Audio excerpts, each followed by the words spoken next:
Operasional adalah bagaimana tugas dibagi, dikelompokkan, dan dikoordinasikan dalam organisasi. Struktur ini penting karena mendukung strategi, mengontrol perilaku, tapi juga bisa jadi penghambat bila salah desain. Ada beberapa elemen utama seperti work specialization, departmentalization, chain of command, span of control, centralization, decentralization, formalization, dan boundary spanning.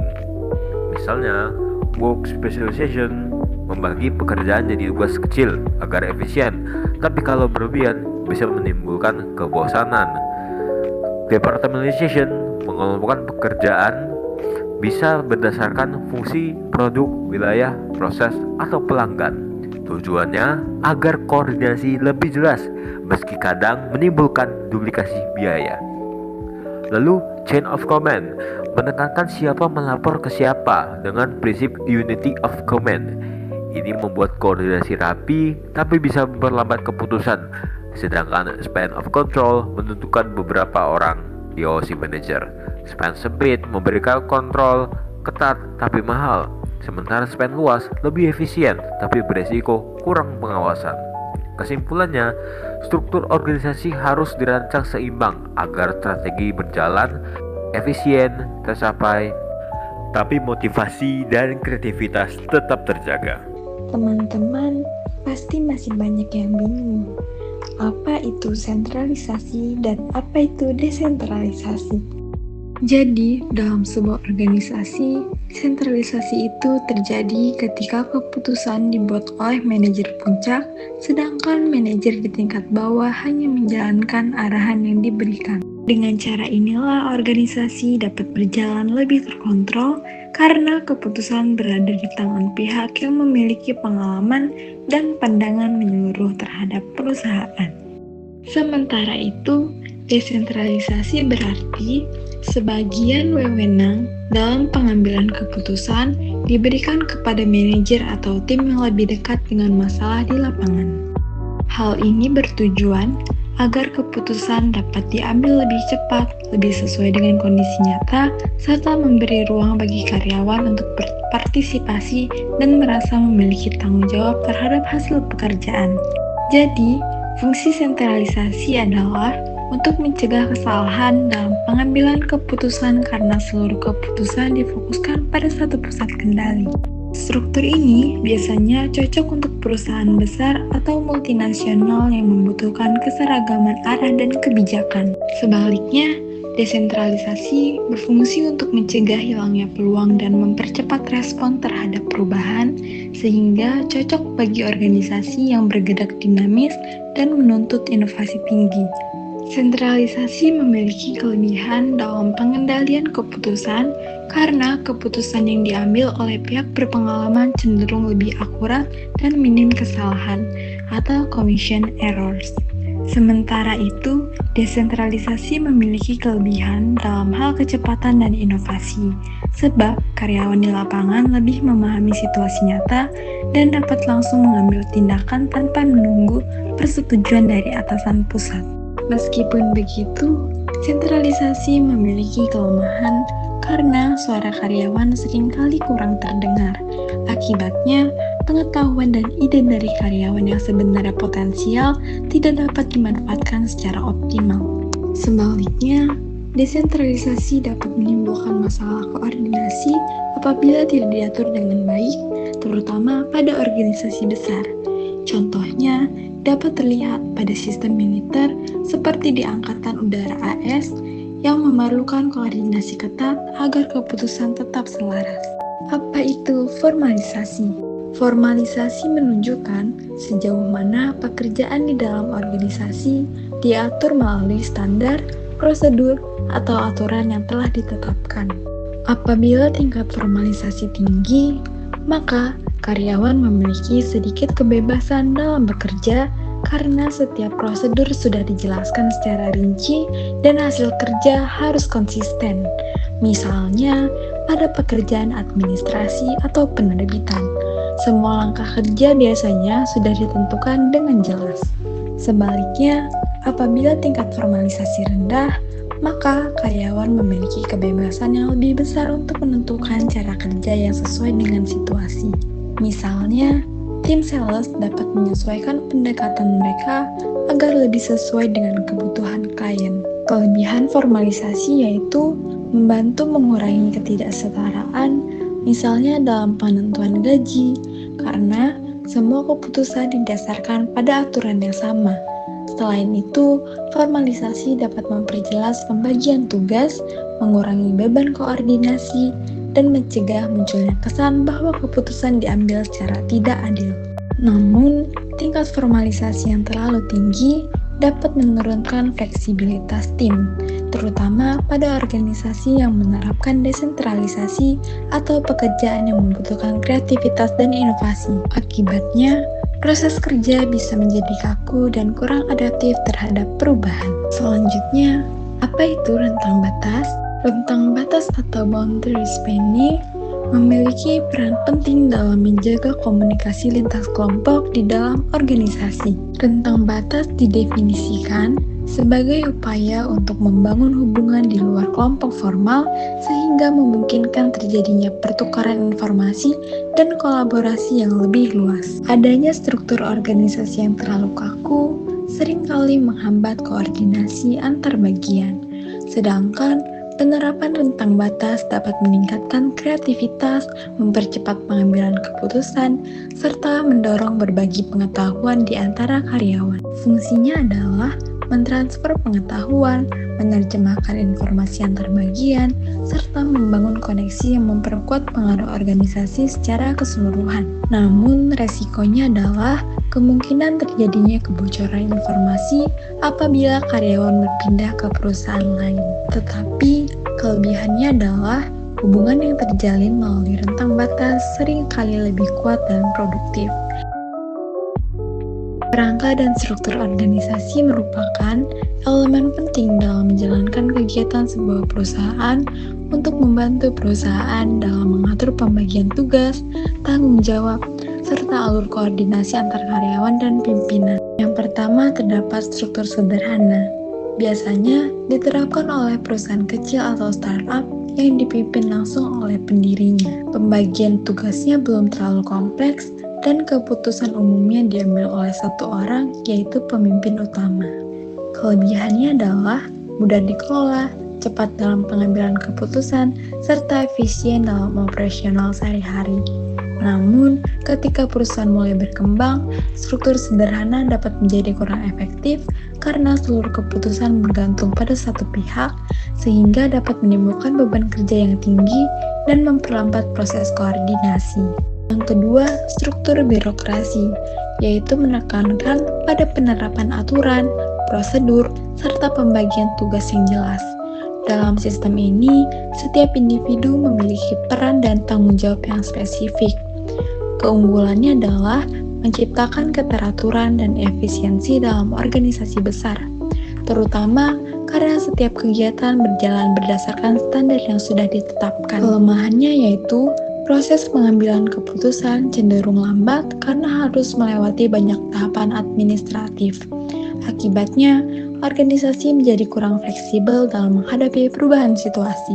Dan yang terakhir, struktur matriks, yaitu kombinasi antara sistem fungsi dan sistem produk. Dalam struktur ini, seorang karyawan bisa memiliki dua atasan, yaitu atasan dari divisi fungsional dan atasan dari proyek yang sedang dijalankan. Tujuannya adalah untuk meningkatkan koordinasi antar bagian dan mendorong kolaborasi lintas tim. Struktur ini memberikan fleksibilitas dan mendorong inovasi di lingkungan kerja, tetapi juga dapat menimbulkan kebingungan karena adanya dua jalur komando yang berbeda.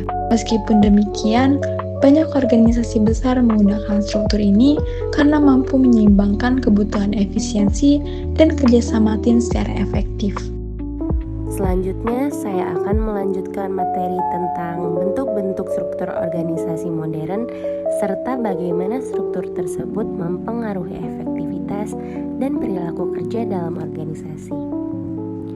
Yaitu yang pertama adalah struktur organisasi modern.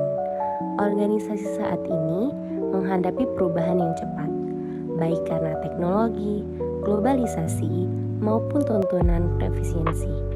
Untuk itu, banyak organisasi beralih dari struktur tradisional yang kaku menjadi struktur yang lebih adaptif dan kolaboratif. Ada 3 bentuk yang dijelaskan Robbins and Judge, yaitu struktur virtual, struktur tim, dan struktur sirkular.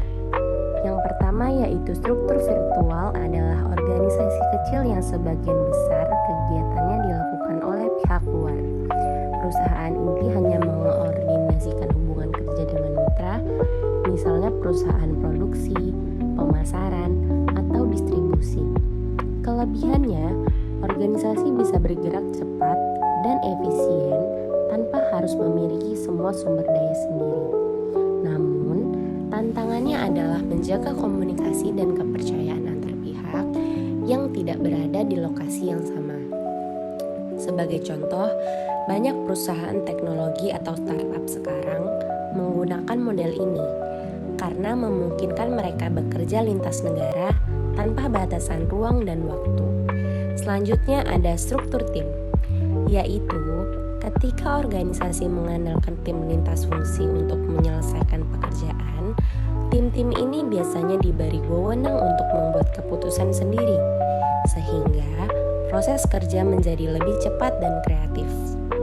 Struktur ini juga menumbuhkan rasa kepemilikan terhadap hasil kerja, karena setiap anggota berkontribusi langsung dalam pengambilan keputusan.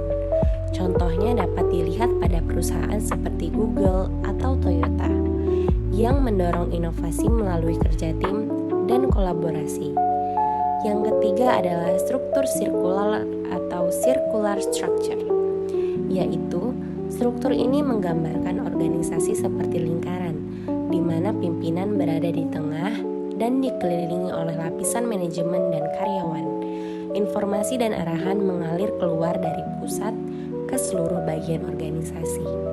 Model ini menekankan nilai keterbukaan, kesetaraan, dan kolaborasi antar bagian, tetapi bisa menimbulkan kebingungan tentang siapa yang berwenang membuat keputusan. Lalu yang kedua yaitu organisasi yang lebih ramping atau downsizing. Topik berikutnya adalah downsizing, yaitu proses mengurangi ukuran organisasi agar menjadi lebih ramping dan efisien. Biasanya dilakukan dengan menutup unit bisnis, menjual bagian yang tidak produktif, atau mengurangi jumlah karyawan. Tujuan utama downsizing adalah menekankan biaya dan meningkatkan kelincahan organisasi dalam merespons perubahan. Namun, efek sampingnya bisa cukup berat. Karyawan yang tersisa bisa merasa tidak aman, stres, dan kehilangan motivasi kerja. Untuk mengatasi hal ini, Robbins dan Judge menyarankan 4 langkah penting. Yang pertama yaitu invest, tetap berinvestasi pada pengembangan dan kesejahteraan karyawan yang bertahan. Yang kedua yaitu communicate, menjaga komunikasi terbuka agar karyawan paham alasan perubahan dan tidak cemas. Yang keempat yaitu participate, melibatkan karyawan dalam proses penyesuaian, misalnya melalui diskusi atau program saran. Yang keempat yaitu assist, membantu karyawan yang terdampak, misalnya dengan pelatihan keterampilan baru atau pesangon yang adil. Jika dilakukan dengan baik, downsizing tidak hanya mengurangi beban biaya, tetapi juga memperkuat kepercayaan dan komitmen karyawan. Yang ketiga yaitu model mekanistik dan organik. Bagian selanjutnya menjelaskan 2 pendekatan utama dalam struktur organisasi, yaitu mekanistik dan organik. Struktur mekanistik menyerupai mesin, sangat formal, terpusat, dan dipenuhi aturan serta prosedur. Setiap karyawan memiliki tugas yang jelas dan wewenang yang terbatas. Struktur ini cocok untuk lingkungan yang stabil dan pekerjaan yang rutin, seperti pabrik atau instansi pemerintah, di mana efisiensi dan kontrol menjadi prioritas. Sedangkan struktur organik bersifat lebih fleksibel dan terbuka. Pengambilan keputusan lebih tersebar, komunikasi berjalan 2 arah, dan kolaborasi lintas bagian lebih kuat. Struktur ini cocok untuk lingkungan yang berubah cepat atau ketika inovasi sangat dibutuhkan. seperti pada perusahaan teknologi, desain, atau penelitian. Dari sini dapat kita simpulkan bahwa tidak ada struktur yang paling sempurna. Struktur yang baik adalah yang sesuai dengan kebutuhan organisasi dan kondisi lingkungannya. Yang keempat yaitu strategi organisasi, yaitu inovasi, biaya, dan imitasi. Robbins dan Judge juga menjelaskan hubungan antara strategi dan struktur organisasi. Struktur tidak bisa dipilih sembarangan, harus mendukung strategi yang dijalankan perusahaan. Ada 3 strategi utama yang dibahas. Yang pertama yaitu strategi inovasi, yaitu strategi yang berfokus pada penciptaan produk atau ide baru. Organisasi dengan strategi ini memerlukan struktur yang fleksibel dan mendorong kreativitas. Contohnya perusahaan yang terus memperbarui produk agar selalu selangkah di depan pesaing. Yang kedua yaitu strategi minimasi biaya yang berfokus pada efisiensi, pengendalian biaya, dan standarisasi proses. Struktur yang digunakan biasanya lebih mekanistik dengan aturan dan kontrol yang kuat agar hasilnya seragam dan hemat biaya. Yang ketiga yaitu strategi imitasi, yaitu meniru produk atau proses yang sudah terbukti berhasil di pasar. Struktur organisasi yang digunakan umumnya campuran antara fleksibel dan formal, cukup terbuka untuk beradaptasi, tapi tetap terkontrol agar efisien. Dengan memahami hubungan ini, manajer bisa memilih struktur yang paling mendukung arah strategis perusahaan. Dari pembahasan tersebut, dapat disimpulkan bahwa struktur organisasi memainkan peran penting dalam keberhasilan perusahaan. Struktur yang fleksibel memungkinkan organisasi beradaptasi dengan perubahan dan berinovasi lebih cepat.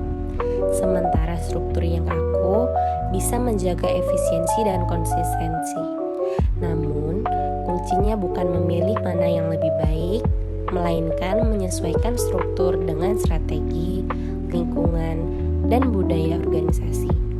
Jadi, semakin kompleks dunia kerja, semakin penting bagi organisasi untuk memahami dan mengelola strukturnya dengan cermat, agar bisa setiap orang dapat bekerja efektif, saling berkolaborasi, dan berkontribusi terhadap tujuan bersama. Yang selanjutnya yaitu ukuran organisasi. Ukuran suatu organisasi secara signifikan memengaruhi strukturnya. Organisasi yang mempekerjakan 2.000 orang atau lebih cenderung memiliki lebih banyak spesialisasi, lebih banyak departementalisasi, lebih banyak tingkat vertikal, dan lebih banyak regulasi dibandingkan organisasi kecil. Selanjutnya adalah teknologi. Teknologi menggambarkan cara suatu organisasi mentransfer input menjadi output. Bentuk teknologi telah merevolusi cara perusahaan memasarkan produk ke konsumen, merekrut talenta, dan menciptakan kehadiran digital di dunia. Selanjutnya adalah lingkungan. Dimensi pertama yaitu kapasitas, mengacu pada sejauh mana lingkungan dapat mendukung pertumbuhan. Yang kedua adalah kompleksitas, adalah tingkat heterogenitas dan konsentrasi di antara elemen-elemen lingkungan. Dimensi ketiga yaitu volatilitas. Volatilitas menggambarkan tingkat ketidakstabilan dalam lingkungan. Faktor lain yang membentuk struktur organisasi adalah institusi. Ini adalah faktor budaya yang bertindak sebagai pedoman perilaku yang sesuai. Institutional theory menggambarkan beberapa kekuatan yang membuat banyak organisasi memiliki struktur serupa. Faktor institusional yang paling jelas berasal dari tekanan regulasi. Industri tertentu di bawah kontrak pemerintah misalnya harus memiliki hubungan pelaporan yang jelas dan kontrol informasi yang ketat. Yang terakhir yaitu desain organisasi dan perilaku karyawan. Yang pertama adalah rentang kendali.